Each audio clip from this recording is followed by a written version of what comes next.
Hi, welcome to Haven. This is a podcast that's a safe space for curiosity and conversation. I'm your host, Haven, and today I'm curious about radical candor.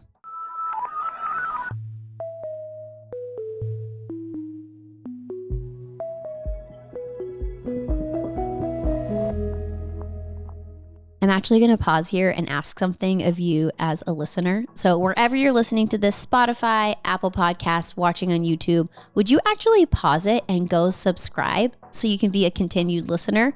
Or maybe you're already subscribed, but you haven't rated it or reviewed. Will you please do so? I'm trying to grow this, and the way to do that is through you and through engagement. And typically I'll have this kind of call to action at the end of the episode, but if you're anything like me, the second the content's done, I'm just switching over to the next thing. So I want to put it here in the middle. I'm going to humbly ask, will you please subscribe, rate, and review wherever you're listening to this? Thanks. Radical candor. This is a term that's coined by Kim Scott, who's the author of the book. And the tagline is, be a kick-ass boss without losing your humanity.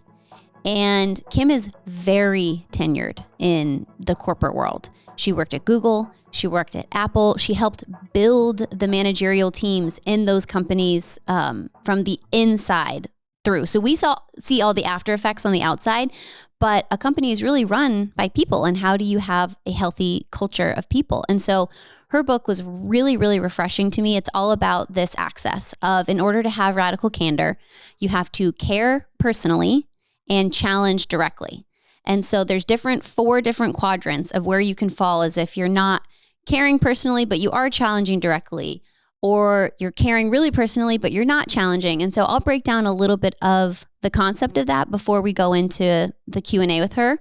But the reason I even got to do a Q&A with her is I had chosen this book for our first ever Haven book club, because I think communication is so important, and being able to have authentic communication, whether it's in the workplace or not, it translates.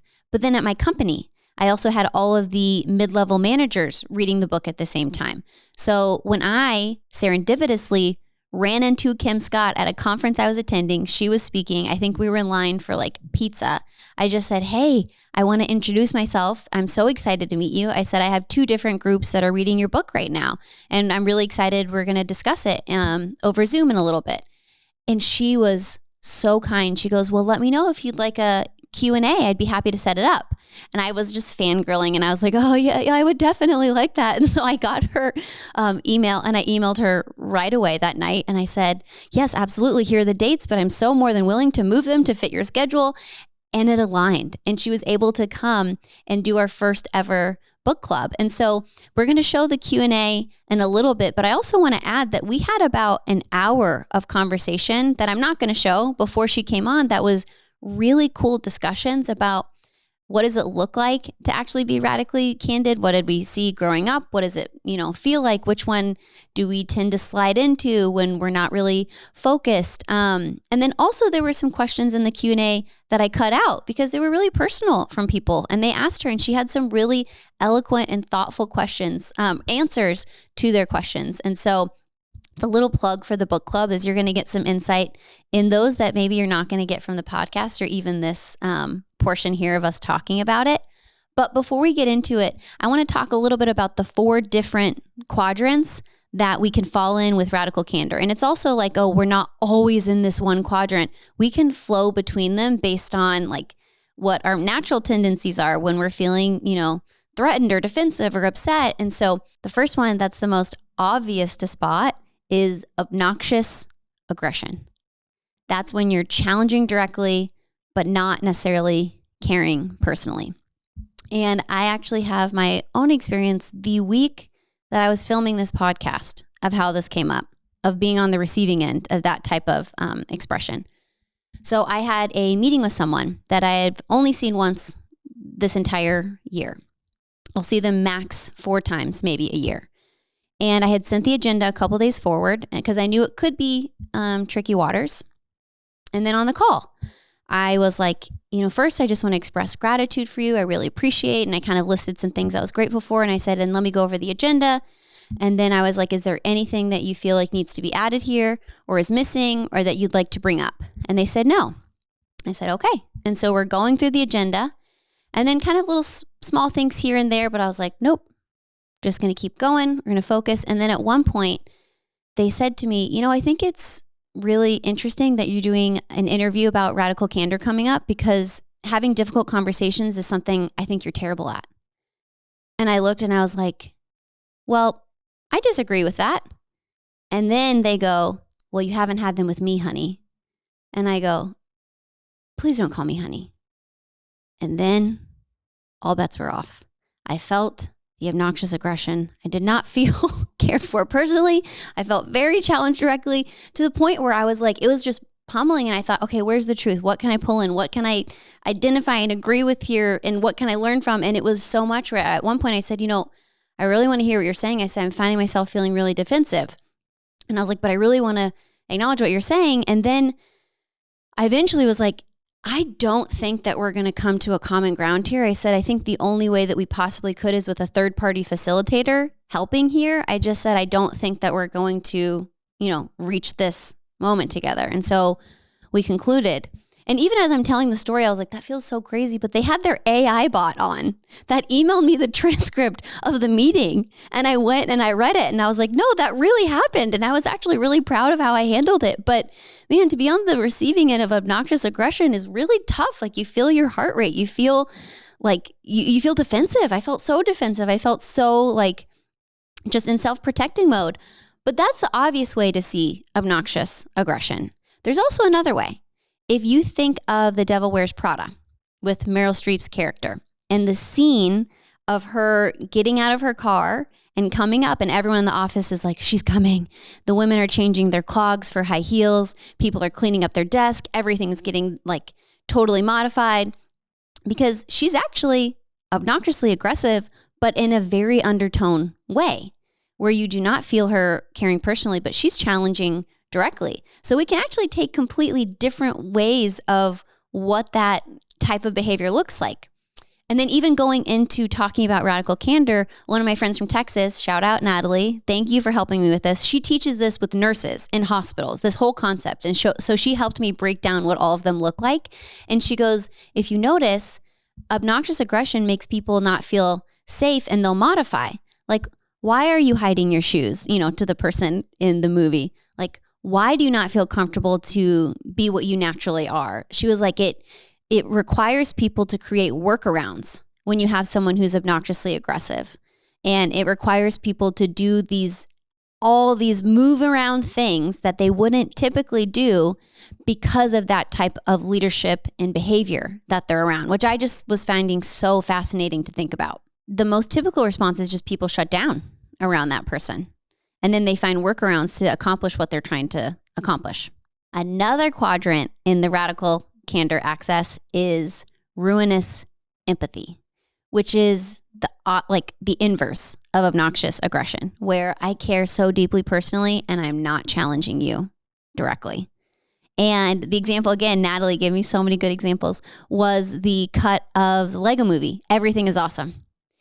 Like, I'm not going to sing. I wish I could sing. I'd have a terrible voice and it would not even sound like the song, but it's like everything is awesome. Everything's cool when you're part of a team. And then he's like, I love paying, $17 for this coffee. It's great. And it's really, really not, but you're not comfortable to challenge. And I would say, especially in the book club, it's an easy place for women to go into of like, oh, well, I really, really care. And maybe it's just not worth it going into that. Or maybe I'm just, maybe I'm wrong, or, there's something going on with them. And then you never really challenge directly, but then you never give someone the opportunity to get better.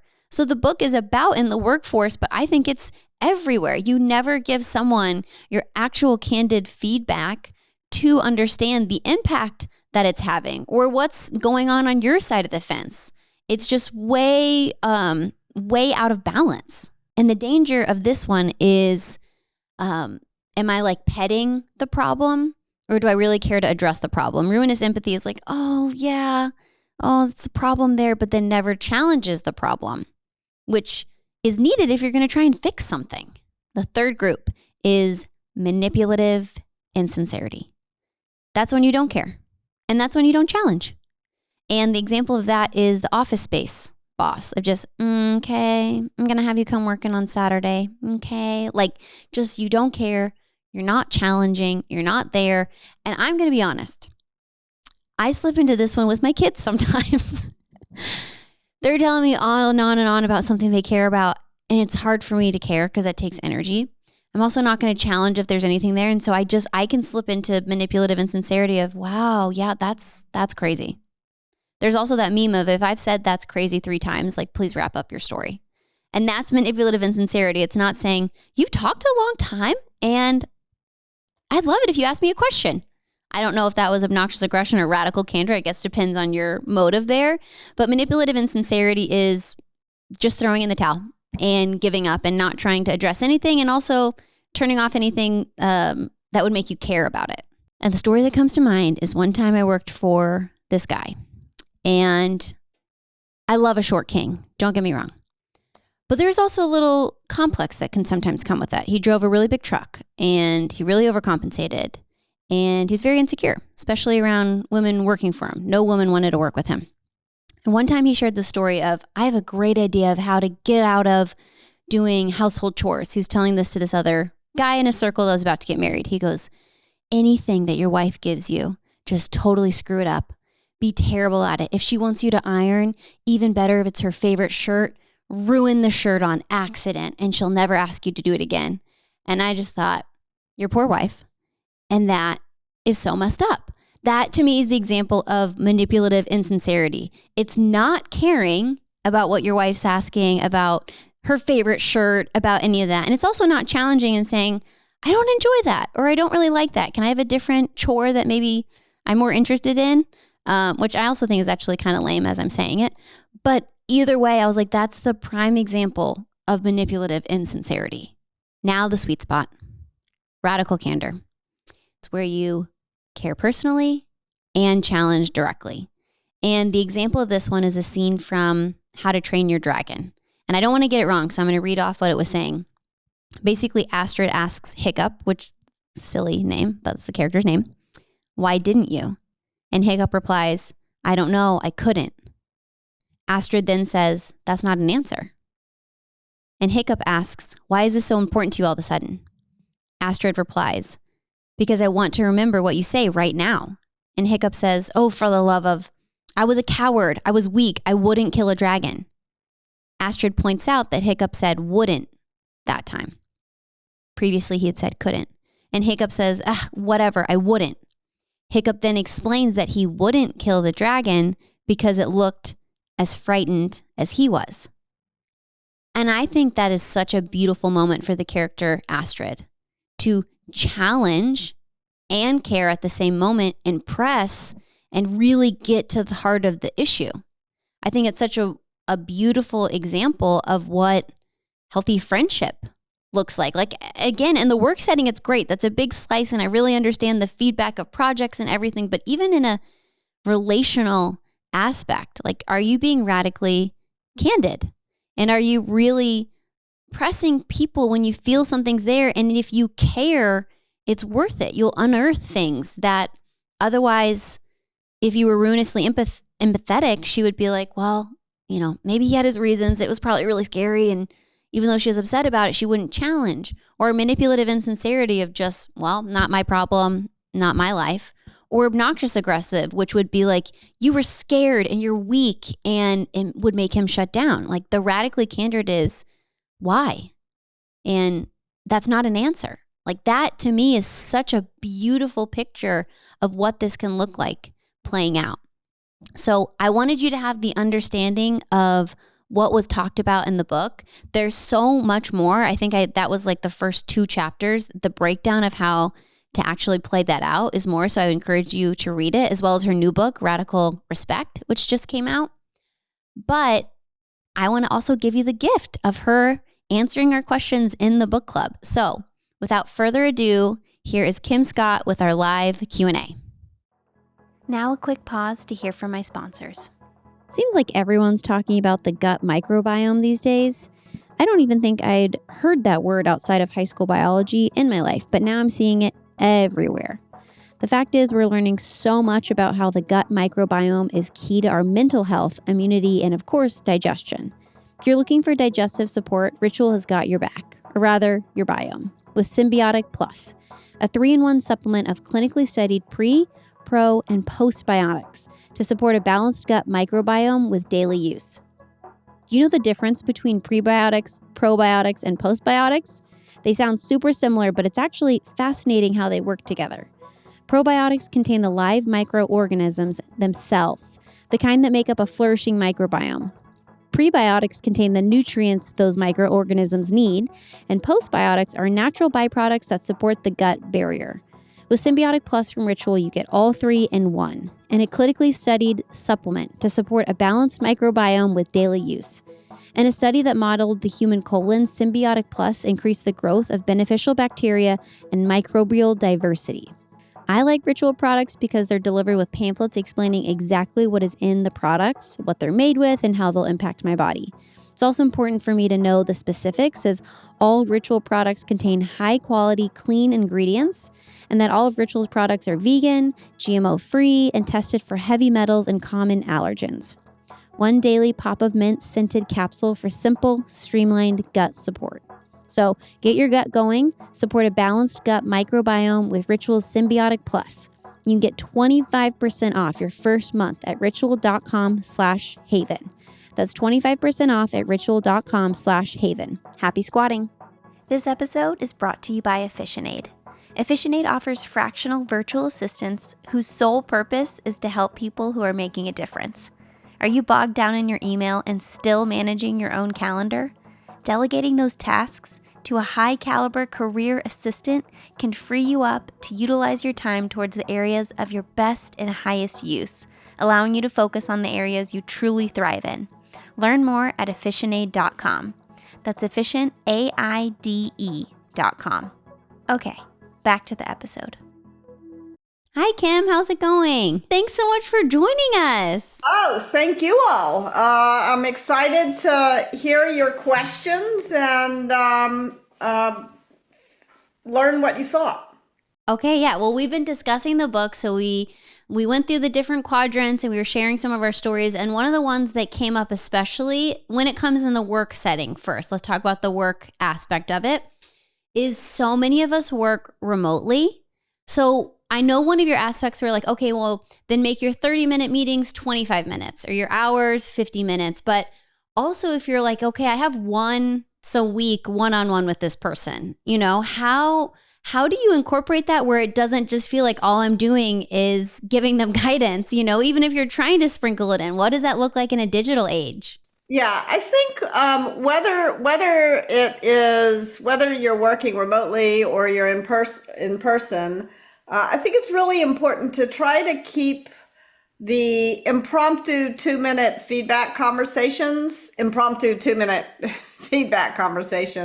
and not to save them up for a one-on-one, but to make sure that if you notice somebody doing something great in a meeting, you give them public praise. And if you notice a problem in a meeting, whether you're in person or over Zoom or whatever video platform you're using, you want to wait till towards the end of the meeting so that you don't knock someone off their game. And so a couple of minutes before the meeting's over, send them a text and say, can we walk to my next meeting and talk, or can I call you after this meeting if you're not in person? And just find those 2-minute impromptu moments, those moments of management. And it can feel really hard to do that. And very often it's, you know, we haven't been as disciplined, or it's just not even possible to have these 25-minute meetings instead of 30 and 50-minute meetings.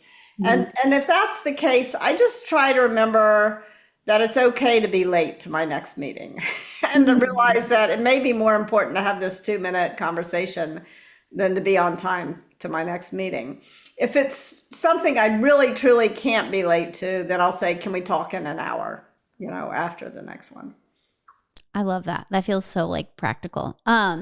Keeping it in, again, like the work and even the tech setting, like obviously you have background with so many of like the tech companies. I remember even when I heard you speak, you were talking about, we had tried an app for Radical Candor and that actually kind of removed the humanity. So how do you, with everything ever changing, What do you see as like the future of the workplace communication with the principles of radical candor, with everything evolving and, now that your digital meetings, but like, what do you see of that going forward? I think that it's really important to remember the fine art of having a real human conversation. One of the things that I've heard from a lot of people post-COVID is that they are feeling like people have forgotten how to talk to each other. They've forgotten how to just keep it real and have a conversation.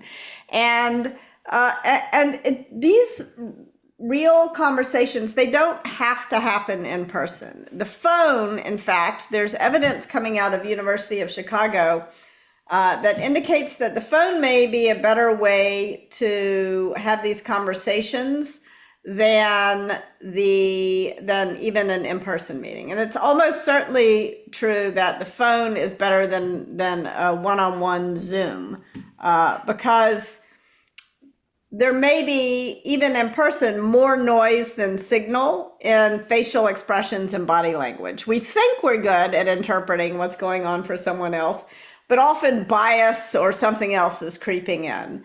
And so certainly if the person is just a little screen on a video, like looking the person in the eye, may feel hostile, actually. And may be confusing. So we may be better off having a phone conversation than a video call. And we may even be better off having a phone call than sitting face to face. I think if you are going to have an in-person conversation, it's a good idea to take a walk. There's something psychologically healthy about looking in the same direction, walking in the same direction. If that's possible for the other person, it isn't always. Or if it's possible for you, it isn't always. But taking a walk can help you listen to the words the other person is saying instead of getting distracted by facial expressions that you may or may not be interpreting correctly. That's such a great point, because when I think about technology, I think about, the advancement going forward. Like a phone feels like going backwards from a video call. Like a video call, you think always forward is better. But it's true on some of the hard conversations if I have to have them with my husband, like a walk where we're not looking at each other's eye and we can kind of pause, like kind of going backwards to a phone is actually, it's counterintuitive to advancement, but it probably is going to be even more receptive. Yes, yeah. I mean, and asynchronous communication is almost never a great way to give or receive feedback. In other words, an email, a text, Slack is a feedback train wreck waiting to happen. Oh yeah, woof. Okay, we asked this question of each other earlier on the call, but which quadrant do you feel like you were the most in when you were a child? Like, which one did you express the most? Yeah, I mean, I think a child being like 2 years old, definitely obnoxious aggression. Because children often, they say the thing, but they haven't learned how to understand how their words might land for someone else. Mm-hmm. So they just blurt it out. I think almost all kids do that.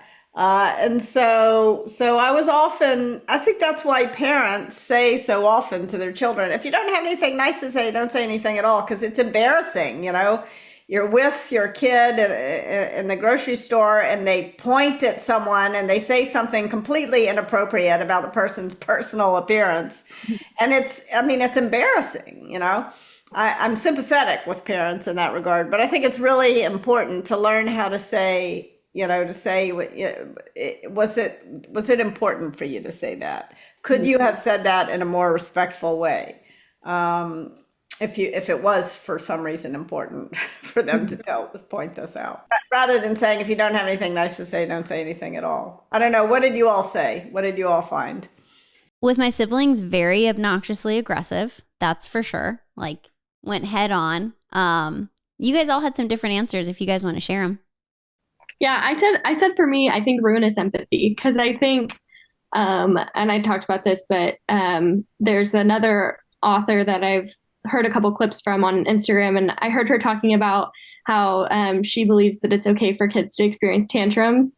And oftentimes parents tend to shut those down, and then it creates a learned behavior, not that tantrums are bad, but that their big feelings are bad. And I think for me, I fell into that category as a child. And so for me, I feel a lot of things, but I'm very hesitant to express them to a larger audience. So Yeah. Yeah, that's a really good point, I think, and an important one. Yeah, teaching kids that their feelings, like reminding them that we all have big feelings and it's okay to have big feelings. I think also shifting, okay, so we talked about like us, like as children, but even so many of us on the call are parents. And I feel like even in my parenting, I'll jump all over in the quadrant, even more than a work setting. I feel like work, it's there. But as a parent, I can, if I have to hear one more story about the obstacle course, I'm so manipulatively insincere. I'm like, yeah, whoa, crazy. That's awesome. You know, and like, but how do you feel like the principles of radical candor are need to be adapted for the different stages of a child's development, like from young children up to teenagers? Yeah. I mean, I think it's radical candor gets measured not at the speaker's mouth, but at the listener's ear. And so your kids are going to be doing different things at different points in their life. And so when I found with my kids, I have twins, but when they were sort of 0 to 2, it was all about keeping them safe, you know, and also asking that they be respectful. So we have only 2 rules: safe and respectful.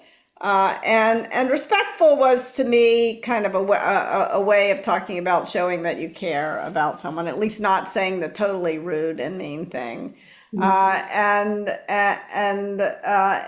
safety was just the way that I was showing that I cared, and letting them know when I was telling them they couldn't do something, it was because I loved them and I wanted to keep them safe. Now that I have teenagers, my kids are 15 now. I will say that I need to really focus on soliciting feedback from them. And accepting it. I get a lot of unsolicited. Nobody wants to give you feedback except your teenage children, and they really want to give you feedback. And I find the only way that I can earn the right to share whatever wisdom I've gotten in the course of my 56 years is to be open to the feedback they give me. I think it's always the job of the younger generation to tell the older generation where they screwed up. And it can be hard, to hear that day in and day out. But I think it's really important now. I'm finding I'm really working on my ability to solicit feedback and reward the candor when I get it, even if it's not solicited. Mm-hmm.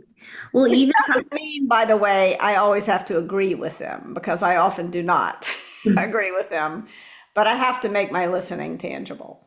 That's brilliant. I had never thought of that, but especially with teenagers, a lot of it is, okay, we're shifting, like listening to what they're giving of feedback. But you also said generations. So when I was reading the book, I was thinking of, previous generations, I felt like were especially in like the obnoxious, aggressive, very like authoritarian. I think this current generation feels very like ruinously empathetic, and that sometimes radical candor sounds to the listener's ear like obnoxious aggression when you live in ruinous empathy. Like, what's your take on that? Yeah. I think it's important not to generalize, not to overgeneralize across the generations, not to essentialize. So often people, and I think we know that we shouldn't do that with like race or gender or something like that. But it's a human instinct to overgeneralize, to essentialize. And so now we're doing it across the generation. So one thing that I think is really important is not to make generalizations across, like to focus on the specific person you're engaging with. I do think that in cultures, and this is true geographically, and maybe it's true generationally, But in cultures where challenge directly is not automatically understood to mean that I care about you, it's important to take an extra beat to show that you care. And I found this is true. For example, I've taught radical candor and led teams in the Netherlands and in Japan. And the Netherlands is a very direct culture. I don't know if you all have been there, but it's extremely direct. And the team that I led in Japan, and in general, the culture in Japan is much more focused on being polite. And so in Japan, I called it polite persistence rather than radical candor, because polite was how they showed that they cared, and persistence was an easier way for that team to think about challenging directly.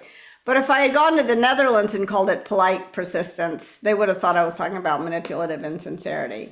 So I think if you're working with someone who is from a culture, and whether that culture is from their family or from the region of the world where they work, or from where, where they went to school, or their generation, where there's not a lot of challenge directly, you want to take that extra beat to show that you care before you challenge directly.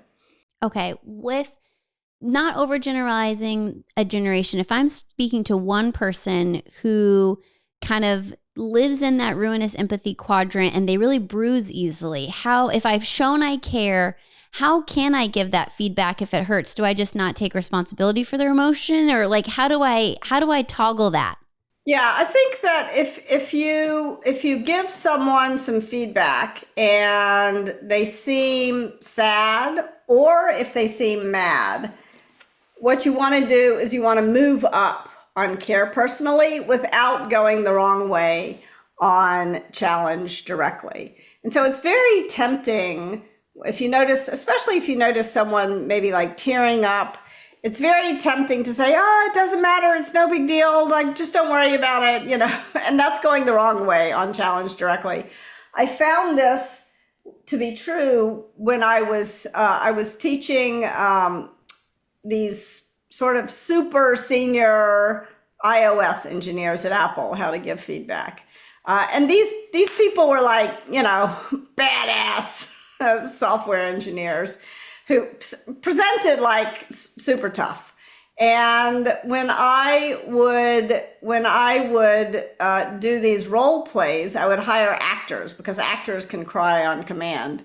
And it was incredible to me how quickly these actors, these software engineering leaders would, as soon as the actor teared up, would say, oh, it's okay, it doesn't matter. And it was only a role play, and they knew they were talking to an actor, and they still couldn't do it.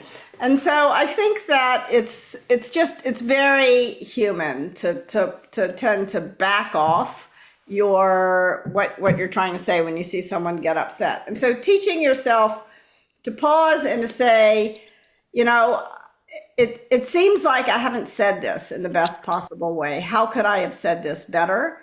That's very different than saying, oh, don't worry about it, it doesn't matter. So you want to make sure that you are remaining present for the other person's emotions, which is hard. I mean, that is a hard skill. That is exhausting.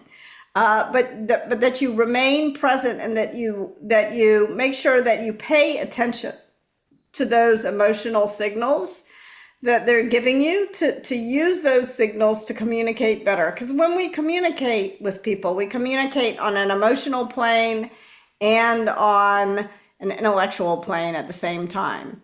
And it is, if you ignore the emotional signals the other person is sending you, if you say, oh, you're just too oversensitive, then you're just not going to communicate very well. So that is if the person is sad or mad. Other times the person's just brushing you off, they're gruff, they're defensive, who knows. That's when you have to move out further than you may be comfortable going on the challenge directly dimension. That was such a helpful answer. Choose your vector. Choose your vector. Sad or mad, show you care. If the person's brushing you off, getting defensive, move out further than you're comfortable going on challenge directly. That's really, really helpful. Julie, do you have a question? I feel like you are so excited to jump on this. Is there anything? I love it. Well, Kim, I told Haven this morning that it's a little bit of a girl crush moment for me since I've read and listened to you so much. I work with a lot of people in professional services around giving feedback, communicating effectively, dealing with conflict and not sweeping it under the rug. And the question that keeps coming up is, well, what do I do when it's someone who's more senior to me, either in experience or title? Yeah. Where like the thing that keeps coming up is like you, the more senior person, waited to the last minute and now you're dumping this on me and I'm scrambling and I can't be as effective because I don't have the time or the resources or I'm not able to review a document. And what do you recommend when you have that power differential? Yeah, I mean, radical candor is about having a good relationship with someone. And there are a few things that are more damaging to a good relationship than a power imbalance. And so it's hard. First of all, I want to acknowledge that it makes it way harder.